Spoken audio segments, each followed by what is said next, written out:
Alright, welcome back, and here we are at Bounding Battlements. This is sort of the beginning of when the game starts to get trickier.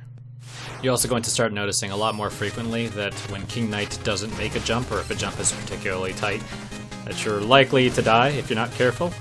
So beyond practicing the sections that I'm going to specifically go over a couple times, this is when I'm going to tell you to be prepared for anything to happen.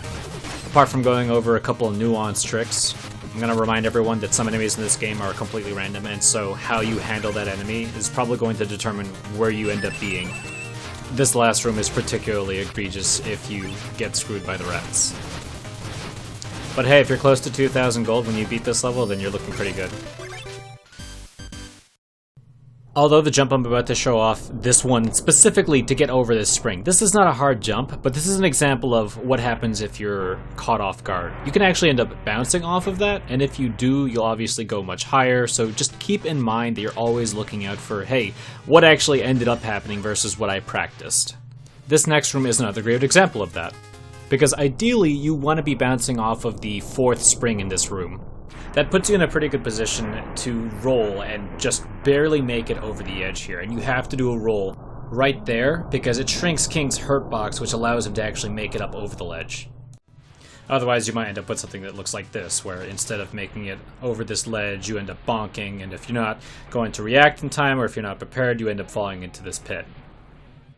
Alright, something else that I was asked to cover when you're moving as King Knight is moving up ladders, and it's actually faster to be bashing up ladders than it is to strictly be climbing them. So in this next room, you actually want to do something like this, where you bash, bash, and you want to wait until you're actually toward the apex of your bash height before you re-grab the ladder. In this case, we're picking up some extra gold, but otherwise you'd want to wait until you're about at the top of your spin height before you press up again to grab a ladder. And you can apply this anywhere where there's a ladder. So now I want to take some time to go into detail over this last room. Do your best to copy my movement, as it seems to get around most of the rat RNG. You're going to jump over this first rat king, and then you're going to try and hit the spring that's just underneath it. Keep all your bashes off of springs low if you can.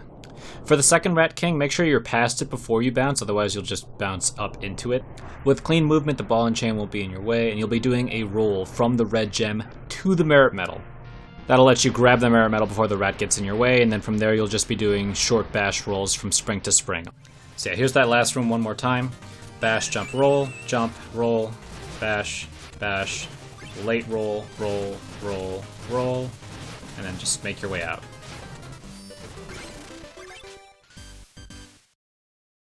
Next time, we'll finally be picking up our only heirloom for the run at the Turncoat Tower. See you then. Thanks for watching.